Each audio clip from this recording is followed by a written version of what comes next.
नमस्कार दोस्तों। इस वीडियो में देखेंगे जन गण मन भारत का राष्ट्रगान कब और क्यों बना। ठीक है, वीडियो काफ़ी महत्वपूर्ण होने वाला है तो अंत तक देखिएगा। अगर अभी तक आपने चैनल सब्सक्राइब नहीं किया है तो चैनल सब्सक्राइब कर लीजिए ताकि आने वाले हर वीडियो की अपडेट आपको मिलती रहे। चलिए देखते हैं जन गण मन भारत का राष्ट्रगान कब और क्यों बना। आइए, 15 अगस्त 1947 को भारत को ब्रिटिश उपनिवेशवाद से स्वतंत्र घोषित किया गया था। ठीक है, और नियंत्रण की बागडोर देश के नेताओं को सौंप दी गई थी। तो 15 अगस्त 1947 को भारत ब्रिटिश से आज़ाद हुआ और जो भारत की बागडोर थी देश की, वो भारत के नेताओं को सौंप दी गई। भारत की स्वतंत्रता प्राप्त करना नियति के साथ एक प्रयास था, क्योंकि स्वतंत्रता के लिए संघर्ष एक लंबा संघर्ष था जिसमें कई स्वतंत्रता सेनानियों के बलिदानों को देखा गया है, जिन्होंने अपनी जान की बाजी लगा दी। ठीक है, तो ये स्वतंत्रता एक नियति भी थी, संघर्ष भी बहुत बड़ा था, जिसमें स्वतंत्रता सेनानी भारत के वीर सपूतों ने अपनी जान की बाजी लगा दी थी। भारत का राष्ट्रगान जन गण मन है। क्या आप जानते हैं कि राष्ट्रगान क्या होता है? ये एक ऐसा गाना है जो कि किसी भी देश के इतिहास और परंपरा को दर्शाता है। ये देश को एक अलग पहचान के साथ सभी देशवासियों को एकजुट भी करता है। तो राष्ट्रगान क्या होता है? देश के इतिहास और परंपरा को दर्शाता है। ये देश के सभी देशवासियों को एकजुट भी करता है और देश को अलग पहचान देता है। ठीक है, जब तक सरकार उस गाने को स्वीकार कर बतौर अधिनियम पारित नहीं करती, तब तक वह गाना राष्ट्रगान के रूप में पूरे देश में लागू नहीं हो सकता, यह लागू नहीं किया जा सकता। ठीक है, कोई भी गाने को अगर सरकार अधिनियम पारित किए बिना उसे पूरे देश में लागू नहीं करता उस गाने को, तो वो राष्ट्रगान नहीं होगा। 24 जनवरी 1950 को संविधान सभा द्वारा जन गण मन के हिंदी संस्करण को राष्ट्रगान के रूप में अपनाया था। 24 जनवरी 1950 को संविधान सभा द्वारा जन गण मन के हिंदी संस्करण को राष्ट्रगान के रूप में अपनाया गया था। ओके, जन गण मन राष्ट्रगान को रविंद्रनाथ टैगोर ने बंगाली भाषा में लिखा था। ठीक है, जन गण मन बंगाली भाषा में लिखा गया था रविंद्रनाथ टैगोर जी के द्वारा। राष्ट्रगान के गायन की अवधि 52 सेकंड है, परंतु कुछ अवसरों पर इसको संक्षिप्त में भी गाया जाता है, जिसमें केवल 20 सेकंड ही लगते हैं, क्योंकि उस समय राष्ट्रगान की पहली और अंतिम पंक्तियों को ही गाया जाता है। ठीक है, जनरली जब गायन के राष्ट्रगान की जो अवधि है, गाने की जो अवधि है वो 52 सेकंड है, लेकिन कुछ अवसर पर 20 सेकंड में ही गाया जाता है, क्योंकि उस समय राष्ट्रगान की पहली पंक्ति और अंतिम पंक्ति को ही गाया जाता है। गणतंत्र दिवस और स्वतंत्रता दिवस के अवसर पर देश के सभी स्कूल, कॉलेज, सरकारी कार्यालयों में एवं अब तो सिनेमा घरों में भी फिल्म शुरू होने से पहले राष्ट्रगान बजाया जाता है। ठीक है, तो स्वतंत्रता दिवस, गणतंत्र दिवस पर स्कूल, कॉलेज, सरकारी कार्यालय और सिनेमा घरों में फिल्म शुरू होने से पहले राष्ट्रगान बजाया जाता है। सर्वप्रथम राष्ट्रगान कब गाया गया था और इसको गाने के पीछे क्या कारण था राष्ट्रगान के, आइए जानते हैं। जन गण मन कब बनाया गया था?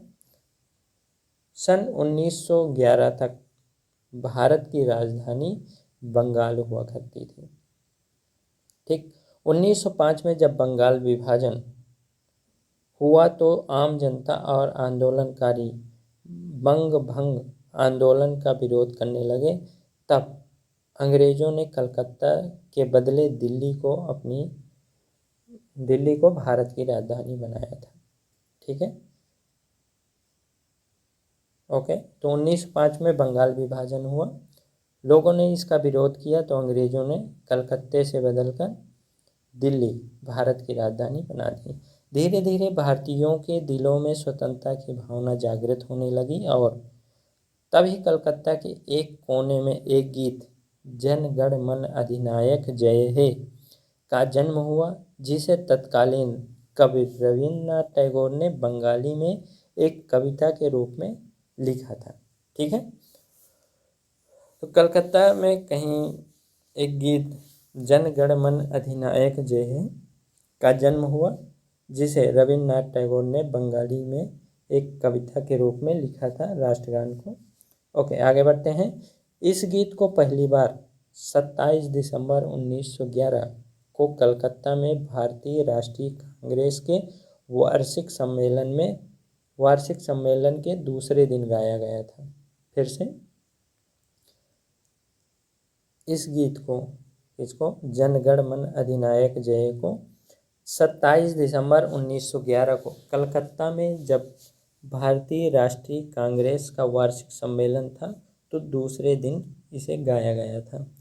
टैगोर जी की भतीजी सरला देवी चौधरानी ने कुछ स्कूली बच्चों के या स्कूली छात्रों के साथ इस गीत को अपनी आवाज़ दी थी और कांग्रेस अध्यक्ष विशन नारायण दत्त, भूपेंद्र नाथ बोस, अंबिका चरण मजूमदार जैसे अन्य नेताओं के सामने गाया गया था। ओके, तो टैगोर की भतीजी सरला देवी चौधरानी ने कुछ स्कूली छात्रों के साथ अपनी आवाज़ में गाया था। कौन कौन थे? कांग्रेस के अध्यक्ष विशन नारायण दत्त, भूपेंद्र नाथ बोस, अंबिका चरण मजूमदार और भी लोग थे। आगे बढ़ते हैं। जन गण मन राष्ट्रगान बनाने के पीछे क्या कारण था? जब 1911 में कलकत्ता से दिल्ली को राजधानी के रूप में स्थानांतरित किया गया तब दिल्ली दरबार का आयोजन हुआ, जिसमें इंग्लैंड के राजा जॉर्ज पंचम को आमंत्रित किया गया था। ठीक है, तो 1911 में कलकत्ता से दिल्ली भारत की राजधानी शिफ्ट की गई, तब इंग्लैंड के राजा जॉर्ज फिफ्थ या पंचम को आमंत्रित किया गया। ऐसा कहा जाता है कि रविन्द्रनाथ टैगोर को उनके स्वागत में एक गीत लिखने को कहा गया था। ठीक है, जब इंग्लैंड के राजा पंचम आएंगे तो उनके स्वागत में रविन्द्रनाथ टैगोर एक गीत लिखें, ऐसा कहा जाता है कि उन्हें कहा गया था गीत लिखने को। उस समय टैगोर परिवार में कई लोग ईस्ट इंडिया कंपनी में काम किया करते थे। ठीक है, तो टैगोर परिवार से कई लोग ईस्ट इंडिया कंपनी में काम करते थे, इसीलिए रविन्द्रनाथ टैगोर से जब गीत लिखने कहा तो उन्होंने बंगाली भाषा में जन गण मन को एक कविता के रूप में लिखा था। ठीक है, रविन्द्रनाथ टैगोर ने बंगाली भाषा में जन गण मन को एक कविता के रूप में लिखा था। ओके, आगे बढ़ते हैं।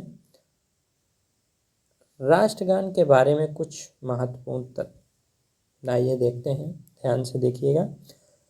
आज हम राष्ट्रगान को जिस लय में गाते हैं उसे आंध्र प्रदेश के एक छोटे से जिले मदनपिल्ले से संगीतबद्ध किया गया था। फैक्ट है कि जिस लय में हम राष्ट्रगान को गाते हैं वो आंध्र प्रदेश के एक छोटे से जिले मदनपिल्ले में संगीतबद्ध किया गया था राष्ट्रगान को। अगला फैक्ट, मशहूर कवि जेम्स कजिन की पत्नी मार्गरेट, जो कि बेसेंट थियोसॉफिकल कॉलेज की प्रधानाचार्य थी ने अंग्रेजी में इसका अनुवाद किया था। फिर से देखते हैं। मशहूर कवि जेम्स कजिन की पत्नी मार्गरेट, जो कि बेसेंट थियोसॉफिकल कॉलेज की प्रधानाचार्य थी, उन्होंने राष्ट्रगान यानी जन गण मन को अंग्रेजी में अनुवाद किया था। दूसरा फैक्ट हो गया। अगला फैक्ट देखते हैं। राष्ट्रगान का संस्कृतनिष्ठ बांग्ला से हिंदी में अनुवाद नेताजी सुभाष चंद्र बोस ने करवाया था। कैप्टन आबिद अली ने इसका हिंदी अनुवाद किया था और कैप्टन राम सिंह ने इसे संगीतबद्ध किया था। ठीक है, राष्ट्रगान को संस्कृत बांग्ला से हिंदी अनुवाद किसने करवाया था? सुभाष चंद्र बोस ने। कैप्टन आबिद अली ने हिंदी अनुवाद किया और कैप्टन राम सिंह ने संगीतबद्ध किया था राष्ट्रगान को, जन गण मन को।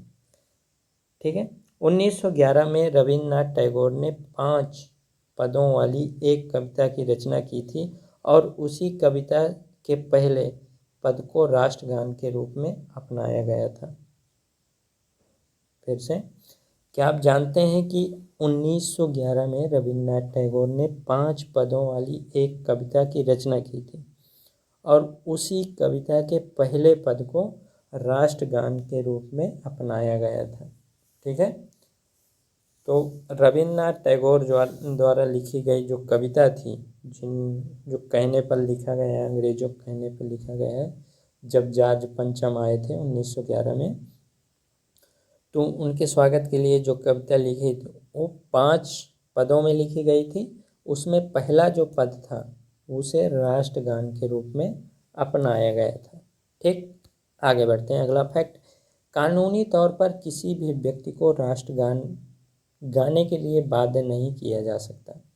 ठीक है, कानून ये कहता है कि किसी भी व्यक्ति को राष्ट्रगान गाने के लिए मजबूर नहीं किया जाएगा।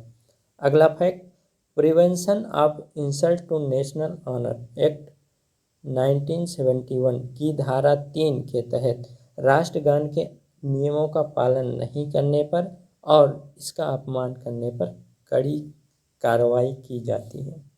ठीक है, जो prevention of insult to national honour act है 1971 का, उसकी धारा 3 ये कहती है कि अगर राष्ट्रगान के नियमों का पालन नहीं करते हैं और इसका अपमान करते हैं तो कड़ी कार्रवाई की जाएगी।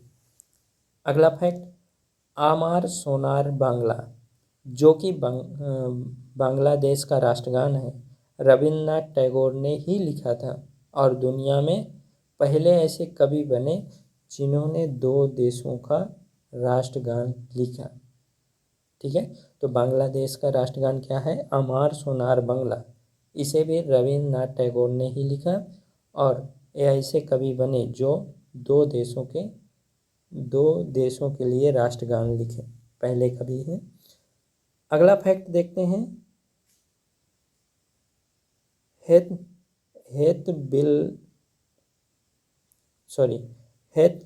विल्हेल्मस दुनिया का सबसे पुराना डच राष्ट्रगान है जिसे 1574 में लिखा गया था। विल्हेल्मस, ओके, दुनिया का सबसे पुराना डच राष्ट्रगान है जिसे 1574 में लिखा गया था। ओके, आगे बढ़ते हैं। चलिए, तो आपने इम्पोर्टेंट फैक्ट देखा, राष्ट्रगान के बारे में बहुत कुछ जाना। ठीक है, उम्मीद करता हूँ कि ये जानकारी आपको अच्छी लगी होगी, आपने बहुत कुछ सीखा होगा इस वीडियो से। अगर अभी तक आपने चैनल सब्सक्राइब नहीं किया है तो चैनल सब्सक्राइब कर लीजिए ताकि आने वाले हर वीडियो की अपडेट आपको मिलती रहे। मिलते हैं अगले वीडियो में, तब तक के लिए बाय।